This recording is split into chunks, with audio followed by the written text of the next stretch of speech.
পৃথিবীর টাকা পয়সা জমি জায়গা ছেলে পিলে বউ বিটি পুকুর বাগান ব্যবসা বাণিজ্য হারভেস্টার ট্রাক্টর পুকুর জমি গাড়ি বাড়ি তোকে এমন পাগল করে রেখেছে রে। একবার কাগজ কলম নিয়ে বসে দেখা কবরটা তুই জীবনে কতবার দেখেছিস, ওই গাঢ়াটা দেখছিস তাও কেন তোর মাথায় থাকে না। তুই সরে গেছিস আল হাকুমুত তাকাসুর হাত্তা জুরতুমুল মাকাবির।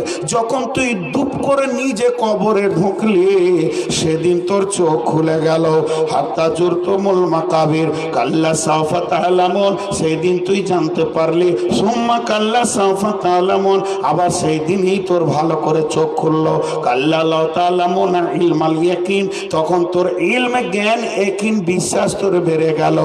তারা বন্যাল চাহিন, তুই নিজের চোখ দিয়ে আগুনকে দেখতে শুরু করলি কবরের। সোম্মালা তারা বন্যাহা আইনাল ইয়াকিন, চোখের ইয়াকিনটা তোর যখন বেড়ে গেল। সোম্মালা তুসআলুনা ইয়াওমাইযিন আনিন নাঈম, তোর লাভ কিছুই হলো না। তোর প্রতিটি নিয়ামতের ব্যাপারে প্রশ্ন করা হবে কিয়ামতের মাঠে। অতএব ওই কবরে ঢোকার আগে যদি তোর নিশানা কেটে থাকতো, তোর যদি ঘোরটা কেটে থাকতো, তুই যে নিশাতে পৃথিবীতে পাগলের মতো দৌড়ে বেড়াচ্ছিস, এইটা যদি তোর কেটে থাকতো কবরে ঢোকার আগে, তাহলে তোর লাভ ছিল। তুই ঢোকার পরে তোর নিশা কেটেছে, লাভ হলো না, যা হবার তা হয়ে গেল, আর তোর লাভ হবে না। এর নাম কবর। যেদিন হবে মরণ ঘোর ছুটিবে তখন বুঝিতে পারিবে কবরের জ্বলন। যেদিন হবে মরণ ঘোর ছুটিবে তখন বুঝিতে পারিবে কবরের জ্বলন। বলিবে ছেড়ে দাও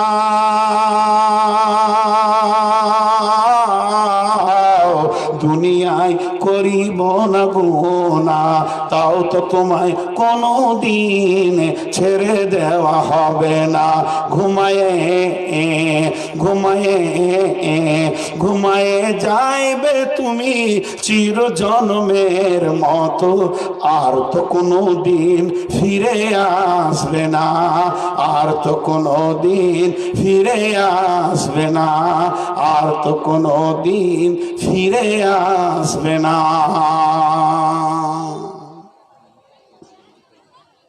ভাইয়া যা বলছি তা সত্য। মা বোন বহু ধৈর্য ধরে শুনছেন। আপনি আপনার বিবেককে জিজ্ঞেস করেন, আপনার কলিজার টুকরা সন্তান, প্রেমের স্বামী, প্রেমিকা, বিবি কেউ কবরে যাবে না। ইত্তাবাল মাইয়াতা সালাসাতুন ফায়ারজিয়ানি ইসনানে ওয়া ইয়াবকা মাহু ওয়াহিদুন ইত্তাবাউ আহলুহু মালুহু আমালুহু ফায়ারজিয়ানি ইসনানে আহলুহু মালুহু ওয়া ইয়াবকা মাহু ওয়াহিদুন আমালুহু। আল্লাহর নবী বলছেন, মানুষ যখন মরে যায় তার সঙ্গে তিনটে জিনিস যায়, আত্মীয় স্বজন যায়, মাল যায়, আর আমল যায়। আর মাটি হয়ে গেলে দুজন ঘুরে চলে আসে, একজন সঙ্গে যায়। যে দুজন ঘুরে আসে আত্মীয় স্বজন ঘুরে চলে আসবে, আর মাল ঘুরে চলে আসবে। মাল আপনার সঙ্গী হবে না, সঙ্গে যাবে আমল। বিদায় কালে গেছেন বলে আহামদের শেষ নবী, সঙ্গের সাথী কেউ হবে না, হইবে তোমার আমেলন। যত্ন করে রাখবে মনে, হও যদি গো মুমিনন। আল্লাহর বাণী মাথায় লইয়া বলছি শোন মুসলিমন, যত্ন করে রাখবে মনে, হও যদি গো মুমিনন, হও যদি গো মুমিনন। বিদায় কালে গেছেন বলে আহমদের শেষ নবী, সঙ্গের সাথী কেউ হবে না, হইবে তোমার আমেলন। 500 লোক যাবে কবরস্থানে, 700 লোক যাবে, 1000 যাবে, কিন্তু যখন আপনাকে আমাকে নামানো হবে বিসমিল্লাহি ওয়া আলা মিল্লাতি রাসূলুল্লাহ সাল্লাল্লাহু আলাইহি ওয়াসাল্লাম বলে দুইজন কবরে নামবে। লাশটাকে নামানোর পর কাফনটাকে রেডি করে দিয়ে বাঁধনগুলো খুলে দিয়ে যখন বাঁশ দিতে শুরু করবে বন্ধুরে, ওই দুই বন্ধু উঠে চলে আসবে, আপনি একা থাকবেন, ঢুকবে শুধু সঙ্গে আমাল। অতএব মা আমার, বোন আমার, এই কবর থেকে যে বেঁচে যাবে সে সব জায়গায় বেঁচে যাবে, বিশ্ব নবী বলে গেছেন। অতএব কবরের ব্যাপারে তৈরি হতে হবে।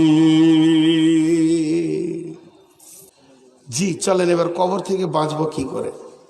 নবীজি যে হাদিসটা বলেছেন, বিসমিল্লাহির রহমানির রহিম, ক্বালা রাসূলুল্লাহ সাল্লাল্লাহু আলাইহি ওয়াসাল্লাম, আল্লাহর নবী বলেন, ইদা উযিয়াল মাইয়াতু ফিল কবরে, যখন মাইয়াতকে কবরে রাখা হয়, আতাহু মালাকানে, তখন দুইজন ফেরেশতা আসবে, ফায়াকুলানে, তারা দুজনে বলবে, কি বলবে?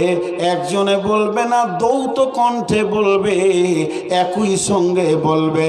কি বলবেন তারা?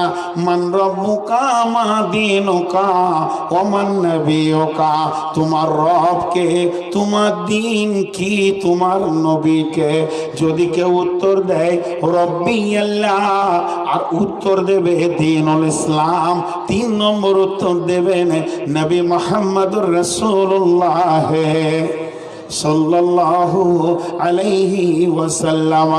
তখন আসমান থেকে আল্লাহ বলবে, আমার বান্দা কাদ সাদাক্তা, সত্য বলেছে, সত্য বলেছে। ও আমার ফেরেশতা, ওর জন্য কবরটাতে জান্নাতের বিছানা বিছিয়ে দাও, জান্নাতের পোশাক পরিয়ে দাও, ওকে জান্নাতের দরজা খুলে দিয়ে হাওয়া বইয়ে দাও।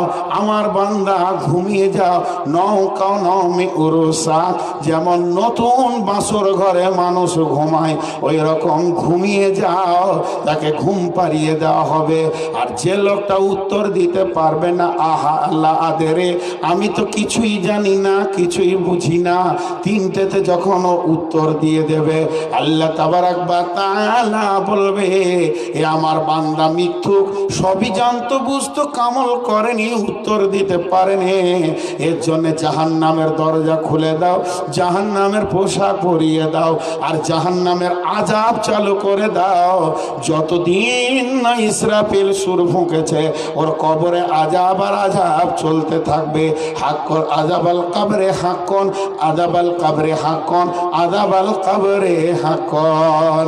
একটা হাদিসের মধ্যে আছে, আম্মা জান আয়েশা বর্ণনা করছেন, আম্মা জান আয়েশা বলছেন, আমার বাড়িতে একদিন একটা ইহুদিদের মেয়ে আসলো। মেয়েটা এসে বলছেন, ও আম্মু জান আয়েশা রে, আমি কয়েকদিন খেতে পাইনি, তোমার কাছে আমি ভিক্ষা করতে এসেছি, তোমার কাছে যদি কিছু থাকে তো আমাকে ভিক্ষা দাও। আম্মু জান আয়েশা করলেন কি, বাড়িতে একটা খেজুর ছিল, খেজুরটা এনে ওই ভিখিরিটার হাতে যখন দিল, ওই ভিখিরি মেয়েটা খেজুরটা পাওয়ার পরে সঙ্গে সঙ্গে দোয়া দিচ্ছে আম্মা জান আয়েশাকে। কি বলছেন? যে আল্লাহ যেন আপনাকে কবরের আযাব থেকে মুক্তি দান করেন। আম্মা জান আয়েশা অবাক, কবরে কি আযাব হবে নাকি? এরপরে আম্মা জান আয়েশা বলছেন, আমি প্রশ্ন করলাম আল্লাহর নবীকে, ইয়া রাসূলুল্লাহ, আযাবের কবর বলে কিছু আছে নাকি? কবরে কোনো আযাব আছে নাকি? দয়ার নবী বললেন, আযাবাল কবরে হাক্কুন। তখন থেকে আম্মা জান আয়েশা বলছেন, আমি খেয়াল করে দেখেছি আল্লাহর নবী যত নামাজ পড়েছেন, প্রত্যেকটি নামাজের ভিতরে কবরের আযাব থেকে মুক্তি চেয়েছেন। আল্লাহুম্মা ইন্নী আউযু বিকা মিন আযাবিল কবরে ওয়া আউযু বিকা মিন ফিতনাতিল মাসিহিদ দাজ্জাল। এই আয়াতটা প্রতি রিকাতে, প্রতি আপনার কিনা নামাজের ভিতরে তিনি পড়েছেন, তাশাহুদে পড়েছেন। অতএব আযাবাল কবরে হাক্কুন, কবরের আযাব বড় সত্য। এরপরে হাদিসের একটা ক্রস দেওয়া আছে, সেই ক্রসটাকে আল্লাহর নবী বলছেন যে লোকটা ঠিক ঠিক উত্তর দিয়ে দেবে, যে লোকটা উত্তর দিতে কোনো ভুল করবে না, আমার রব আল্লাহ, আমার দিন ইসলাম, আমার নবী মুহাম্মদুর রাসূলুল্লাহ সাল্লাল্লাহু আলাইহি ওয়াসাল্লাম, এর জন্যে জাহান্নামের আগুনের দরজাটা খুলে দেওয়া হবে। কিন্তু তাকে জাহান্নামের দেওয়া হবে না, শুধুমাত্র একবার দেখানো হবে আর বলা হবে, ও আল্লাহর গোলাম রে, আল্লাহ তোকে দয়া করেছে, রহম করেছে, মাফ করেছে, তাই তুই উত্তর দিতে পেরেছিস। একবার জাহান্নামটা এক ঝলক চোখে দেখলে, যদি উত্তর না দিতে পারতিস এখানে তোকে চিরদিনের ঠিকানা বানিয়ে দেওয়া হতো। তো ও যে উত্তর দিল ওকে জাহান্নাম দেখানো হলো। কেন দেখানো হলো? তুই জাহান্নাম কত কঠিন ওর মাথায় থাকবে। আর যে উত্তর দিতে পারেনি তাকে একবার জান্নাত দেখানো হবে আর বলা হবে হতভাগা বদনসিব, দেখে লেখালি একবার। এটা হলো সিচুয়েশন।